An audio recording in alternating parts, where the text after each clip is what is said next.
بسم الله الرحمن الرحيم. الحمد لله وحده، والصلاة والسلام على من لا نبي بعد، أما بعد. فأعوذ بالله من الشيطان الرجيم. بسم الله الرحمن الرحيم. قل هو الله أحد، الله الصمد، لم يلد ولم يولد ولم يكن له كفوا أحد. صدق الله العظيم.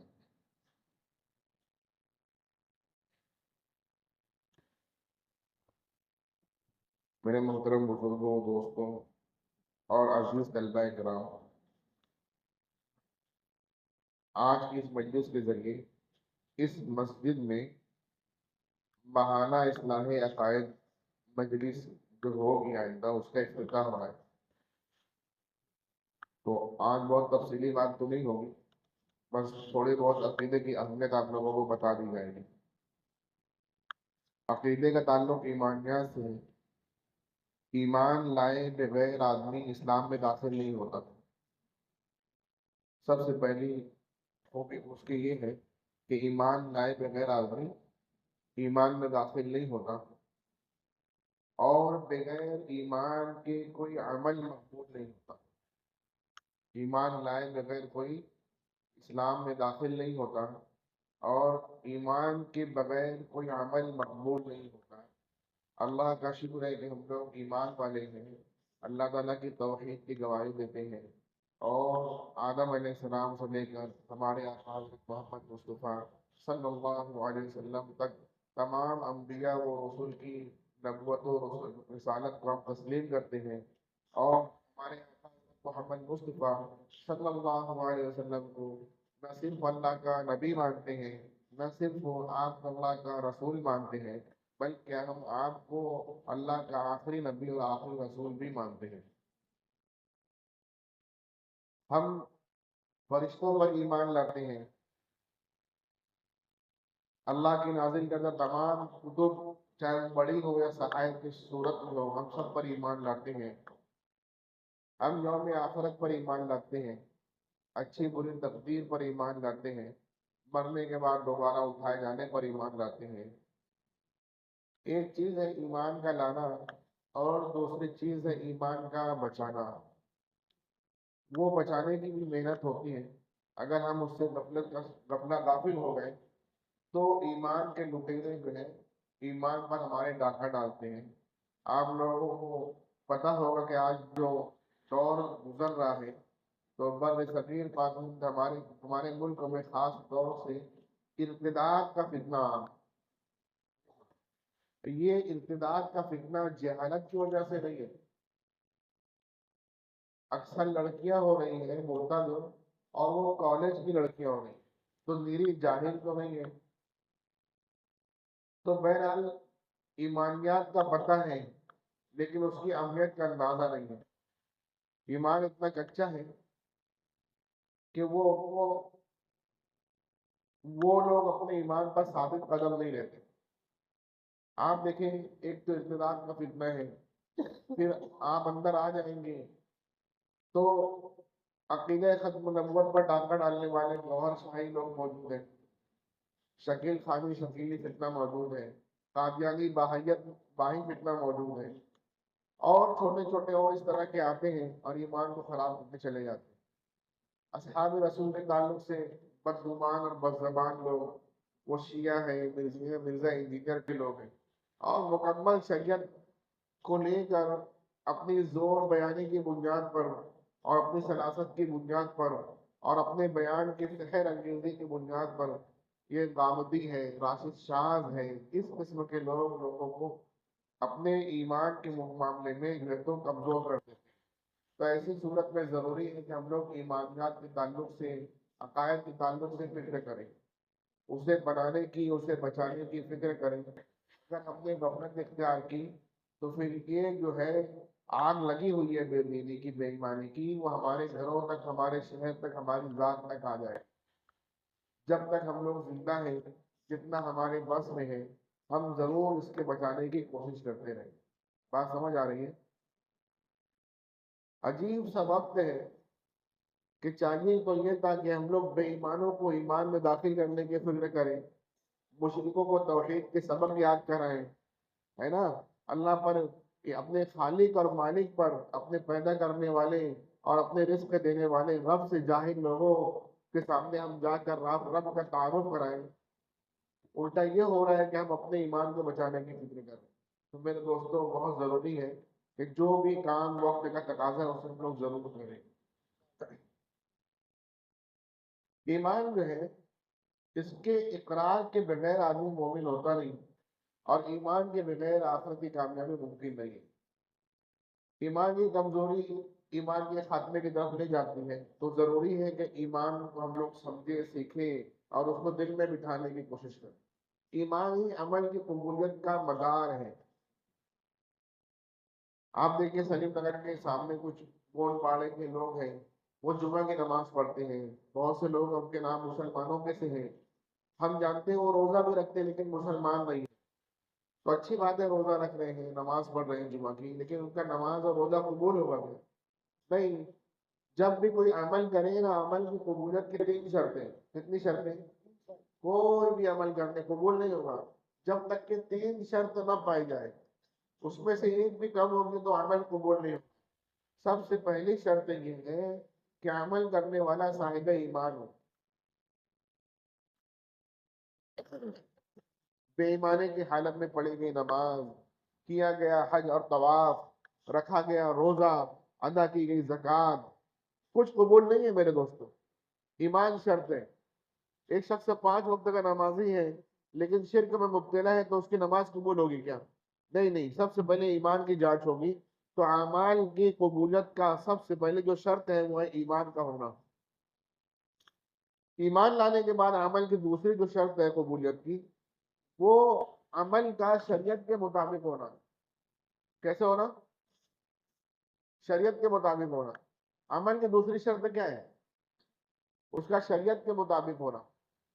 مثال کے طور پر, نماز میں اللہ کو سجدہ بہت پسند ہے, سجدہ بہت پسند ہے, تو میں اپنی نماز کی ہر رکعت میں 3 سجدہ نہیں کر سکتا. میں زوال کے وقت نماز نہیں پڑھ سکتا.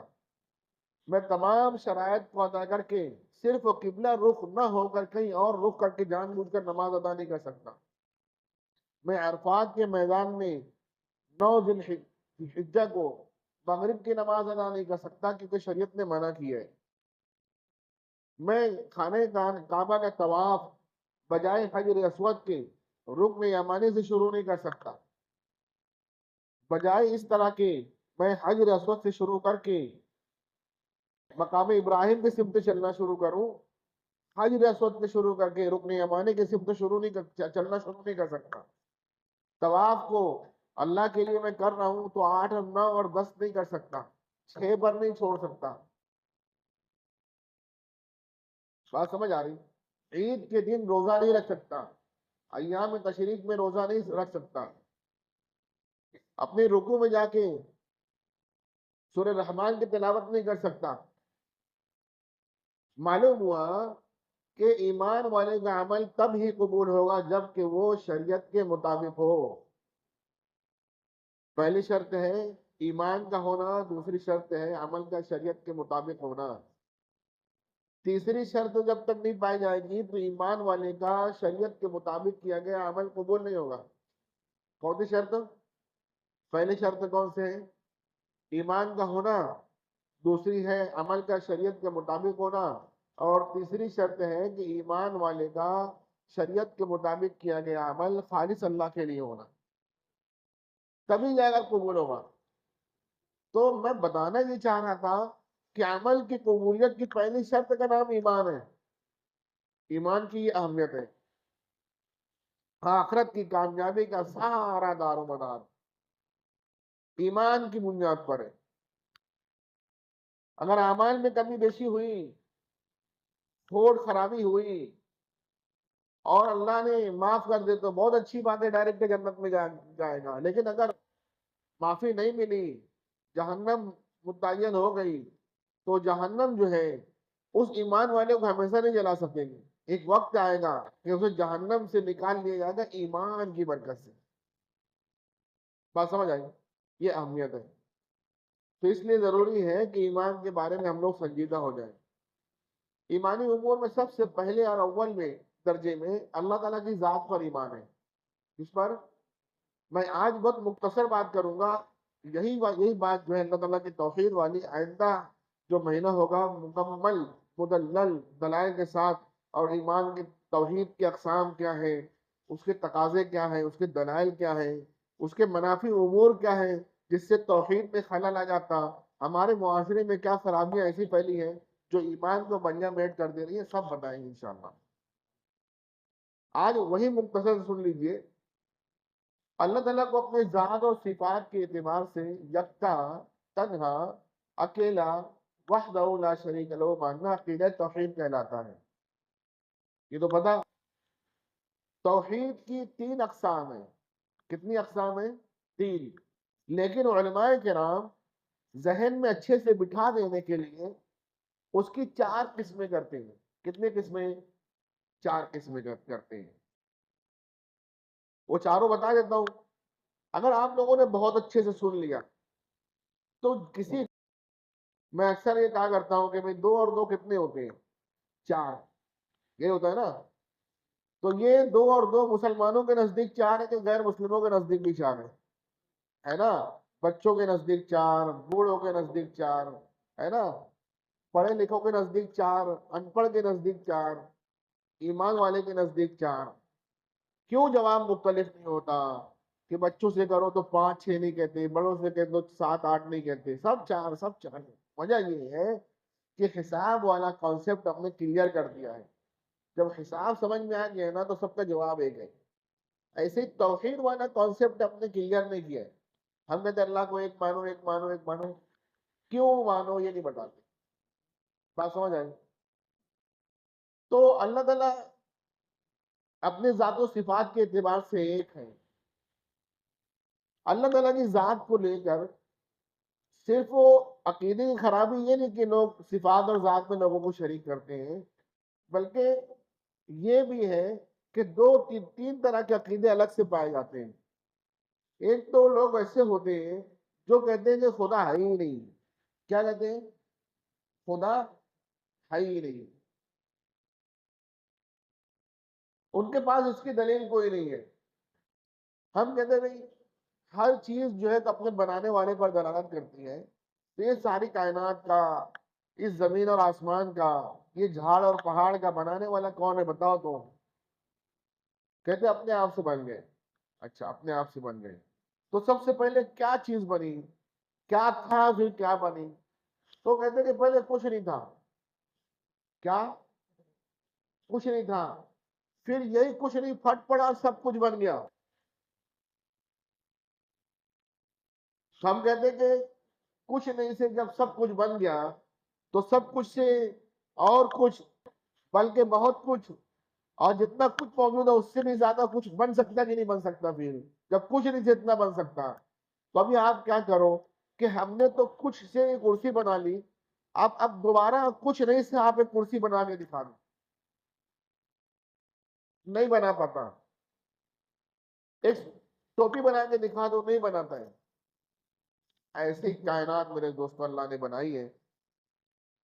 آپ دیکھیں نا کہ لوگوں نے جب دیکھنا شروع کیا تو یہ زمین، اس کی حیثیت پورے کائنات میں ذرے کسی نہیں ہے. سورج کی حیثیت، بلکہ پورے نظام شمسی کی حیثیت، بلکہ جس کہکشاں میں نظام شمسی واقع ہے اس کہکشاں کی حیثیت پورے کائنات میں جو دیکھ لی گئی ہے ذرے کے برابر ہے. کتنی برابر ہے؟ ذرے کے برابر ہے. پھر دیکھنے والوں نے اپنی پوری طاقت سے جتنی کچھ دنیا دیکھ لی ہے اپنی جیمز ویب کے ذریعے سے، تو ان کا یہ کہنا ہے کہ ہم نے ابھی تک کائنات کا 3 یا 5% دیکھا ہے. سب ایسے ہی بن گیا کیا بھائی؟ بغیر بنائے ٹکراتا بھی نہیں ایک دوسرے سے. کبھی چاند سورج سے نہیں، سورج زمین سے نہیں، تارو زہرہ سے نہیں، زہرہ مریخ سے نہیں. یہ نظام شمسی اس نظام شمسی سے نہیں ٹکراتا. تو ایک نظام ایسی چل رہا ہے. ہم لوگ یہاں بیٹھے ہیں، ایک چیز کی مثال آپ سمجھ لیں گے، پانی. کوئی کمی ہے کیا؟ کتنی عام چیز ہے، سب پانی پی رہے ہیں. کئی کئی گلاس پی رہے ہیں، کئی کئی جگ پی رہے ہیں، روزانہ نہا رہے ہیں، 5 مرتبہ کم سے کم وضو کر رہے ہیں، پانی ختم ہی نہیں ہوتا ہے، آتا کہاں سے؟ اللہ نے سارے پانی کو جو کیا کیا ہے، جو زمین میں پیدا کیا، سمندر کی شکل میں محفوظ کر دیا ہے. پانی کا ذخیرہ کہاں ہے؟ سمندر میں. تو وہ ذخیرے کے اندر دو خرابی ہیں. کتنی خرابی ہے؟ ایک تو ہم سے دور ہے، دوسرے کھارا ہے. پاس والے تو استعمال کر لیں گے لیکن پینے میں نہیں کر سکتے، اور دور والے تو کر ہی نہیں پائیں گے. تو اللہ تعالیٰ نے ایک نظام چلایا، اور پھر اس کے اندر نہ تو سورج کی روشنی ایسی ڈالی کہ پانی جو ہے تو بھاپ بن کر اڑا. ارے کھارا کیوں ہے؟ کھارا اس لیے ہے تاکہ خراب نہ ہو، سڑے نہیں. پھر اس کے اندر صرف کھارا نہیں ہے، اللہ نے اس کے اندر موجیں لگا دی. سمجھ رہے؟ ایسی موجیں کہ وہ طوفان کی شکل میں آ جاتی ہیں، وہ بڑے بڑے جہازوں کو پلٹ دیتی ہیں. بہرحال وہی پانی جو تو بادل کی شکل میں اوپر چلا جاتا ہے اڑ کر، اور پھر وہ آتا ہے اور جہاں اللہ چاہتے ہیں وہاں برسا دیتے ہیں. لیکن بارش تو جہاں ہو گئی، 4 مہینے زیادہ تو ہوتے نہیں، 4 مہینے میں کچھ مہینے ہوتی. اب کی سال ایسا ہوا کہ بہت ہو گئی، پہلی مرتبہ اپنا ڈیم بھر گیا. تو یہ پانی جب 4 مہینے برس گئے تو 8 مہینہ کیا کریں گے؟ تو ڈیم تو ابھی بننے لگے. پہلے یہ ہوا کہ اللہ تعالیٰ نے پھر پہاڑوں کے درمیان میں اور زمین کے اندر اس کو جذب کروا دیا. پھر وہی پانی یہاں پر برسا، زمین کے اندر وہ یہاں پر جو جذب ہے تو کہیں ڈیم کی صورت میں، کہیں ندی نالے کی جھرنے کی صورت میں وہ نکلا ہوا ہے، کہیں بور کر کے کنواں کھود کر نکال لے رہے ہیں. بات سمجھ آ رہی ہے؟ اگر یہ ایک گلاس ہم لوگ، یہ ہوتا کہ خود ہی سے جا کر سمندر سے لے کر آؤ اور پھر اسے فلٹر کرو اور اس کو پی لو، تو ایک گلاس کی قیمت سونے سے زیادہ ہوتی. تو میں کہہ رہا ہوں جو ترتیب ہے، یہ ترتیب کا آ جانا خود بخود نہیں ہے، چیزوں کا پیدا ہو جانا خود بخود نہیں ہے، یہ سرکل کا بن جانا خود بخود نہیں ہے. کوئی بنانے والا، خود پیدا کرنے والا ہے، اور کون ہے؟ وہ خدا ہے. تو بہرحال جو لوگ خدا کے وجود کے منکر ہیں وہ بہت بڑے احمق ہیں، یا دین بیزار لوگ ہیں، جان بوجھ کر ایسے کرتے ہیں. کچھ لوگ ایسے ہیں وہ کہتے ہیں کہ خدا ہے کہ نہیں، ہم کچھ نہیں کہتے، وہ بھی ملحد ہے. لیکن جب ان کے اندر جھانکو گے، ابھی میں بتانا نہیں چاہتا، تو وہ ملحد نہیں رہتے ہیں، اندر سے قادیانی رہتے ہیں، اندر سے شیعہ رہتے ہیں، ایک لبادہ اوڑھ کر لوگوں کو گمراہ کرتے ہیں. بہرحال اللہ تعالیٰ کی جو توحید ہے، ایک تو اللہ تعالیٰ کے موجود ہونے کے اعتبار سے جس کو ہم توحید فی الذات کہتے ہیں، اسی کو آگے چل کے توحید پھر ربوبیت کہا جاتا ہے. لیکن اس کو ان دونوں کو ان دو نام سے الگ کر دیتے ہیں. توحید فی الذات، اللہ موجود ہے کہ نہیں؟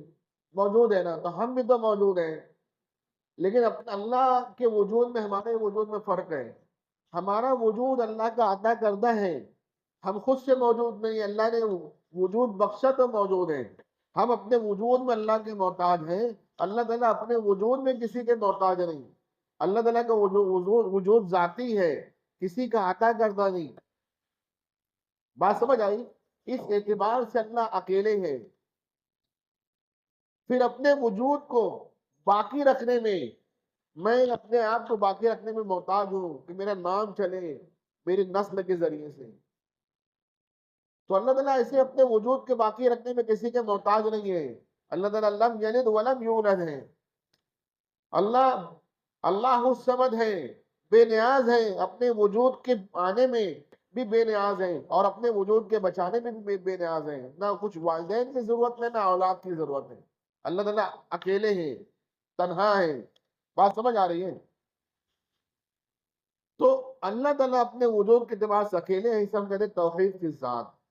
لیکن پوری کائنات کے اللہ تعالیٰ خالق ہیں، اللہ ہی مالک ہیں، اللہ ہی جو ہے تو اس کے خالق ہیں، اس کے رازق ہیں، اس کے مالک ہیں. یہی زندگی عطا کرنے والے ہیں، موت عطا کرنے والے ہیں. اللہ کے علاوہ کوئی نہیں ہے. ہم لوگ جو کھانا کھا رہے ہیں، پانی پی رہے ہیں، پروان چڑھ رہے ہیں، جو چیزیں ہمارے لیے میسر ہو رہی ہیں، جن اسباب کے ذریعے آ رہی ہے، وہ صرف سب کس کا پیدا کرتا ہے؟ اللہ ہی کا پیدا کرتا ہے. تو پوری کائنات کے بنانے میں، اس کی خلقت میں، اس کے رزق میں اور اس کے سارے امور میں تو دنیا و آسمان کے بنانے اور چلانے میں اللہ تعالیٰ جو ہے تو اکیلے ہیں، کسی کے محتاج نہیں ہے. اس طرح سے اللہ تعالیٰ کو اکیلا اکیلا ماننا توحید پھر ربوبیت کہلاتا ہے. پھر اللہ تعالیٰ کے اور صفات ہیں، اللہ تعالیٰ کے اور اچھے نام ہیں. وہ تمام صفات میں اللہ تعالیٰ مخلوق کی طرح نہیں ہے. اللہ تعالیٰ مخلوق کی طرح نہیں ہے، اللہ تعالیٰ کی اپنی شان ہے. اللہ تعالیٰ کے تمام صفات جو ہے لیس کمثلہ شیء ہے. اس اعتبار سے بھی اللہ کو ایک ماننا. جب اللہ اپنے وجود میں کسی کے محتاج نہیں، تمام وجود اللہ کے محتاج ہیں، اور اللہ تعالیٰ عالی رتبہ ہے، جلیل القدر ہے، اپنی صفات میں کسی کے محتاج نہیں، اور تمام مخلوق ہر امر میں اللہ کی محتاج ہے، تو پھر عبادت کس کی کرنا چاہیے؟ اللہ ہی کی. تو جب اللہ ہی کی عبادت کی جائے گی تو اسے کہیں گے توحید الوہیت. کیا کہیں گے؟ اب اس کے اندر عبادت کس کی ہوگی؟ صرف اللہ کی. نماز کس کے لیے پڑھی جائے گی؟ روزہ صرف اللہ کے لیے رکھا جائے گا، نماز صرف اللہ کے لیے پڑھی جائے گی، حج صرف اللہ کے لیے کیا جائے گا، زکوٰۃ صرف اللہ کے لیے دی جائے گی، نظر مانی جائے گی صرف اللہ کے لیے، دعا مانگی جائے گی صرف اللہ سے، شفا مانگی جائے گی صرف اللہ سے، اولاد مانگی جائے گی صرف اللہ سے، رزق طلب کیا جائے گا صرف اللہ سے. ان امور میں اللہ کے سوا غیر اللہ کو پکارنا توحید میں خلل کا باعث ہے، شرک کا سبب ہے میرے دوستو. تو شرک کی جس طرح توحید کے اقسام ہے، ویسے ہی ہر توحید کے مقابلے میں شرک بھی ہے. ان تمام امور میں ہم اللہ تعالیٰ کو اکیلا جانیں، وحدہ لا شریک لہ مانے، تو ہمارا ایمان باللہ درست ہوگا. بات سمجھ آ رہی ہے؟ آج کی مجلس میں یہی مختصر بات ہے. انشاءاللہ آئندہ جو ہے تو ایک ایک عنوان پر تفصیلی باتیں ہوگی. تو عقیدے کی اہمیت یہ ہے کہ عقیدہ ہمارا درست نہیں ہوگا، ایمان نہیں ہوگا تو مسلمان نہیں ہوگے، مسلمان نہیں ہوگے تو آخرت میں کامیابی ملے گی نہیں، جنت ہمیں ملے گی نہیں، جہنم سے نجات نہیں ملے گی میرے دوستوں، جنت کے ہم حقدار نہیں ہوں گے. ایمان ہمارا نہیں ہوگا تو ہمارے نیک اعمال قبول نہیں ہوں گے. ایمان اگر ہم نہیں لاتے ہیں، ایمان بچا کر نہیں لے جاتے ہیں تو اللہ کے باغی شمار ہوں گے میرے دوستوں. اللہ تعالیٰ ہم سب کو توحید کا متوالا بنائے، ہمارے دل دماغ میں عقیدہ توحید کو پیوست کر دے، اور اس کے اندر کامل ایمان اللہ تعالیٰ عطا فرمائے. اس کے منافی امور سے ہم سب کے اللہ تعالیٰ حفاظت فرمائے. وآخر دعوانا الحمد للہ رب العالمین. بسم اللہ الرحمن الرحیم. الحمد لله رب العالمين. اللهم لك الحمد كما ينبغي لجلال وجهك وعظيم سلطانك. جزا الله عنا محمدا ما هو أهله صلى الله عليه وسلم. اللهم أنت السلام ومنك السلام، تباركت وتعاليت يا ذا الجلال والإكرام. ربنا آتنا في الدنيا حسنة وفي الآخرة حسنة وقنا عذاب النار. ربنا تقبل منا إنك أنت السميع العليم، وتب علينا إنك أنت التواب الرحيم. وصلى الله تعالى على خير خلقه محمد وعلى آله وأصحابه أجمعين برحمتك يا أرحم الراحمين.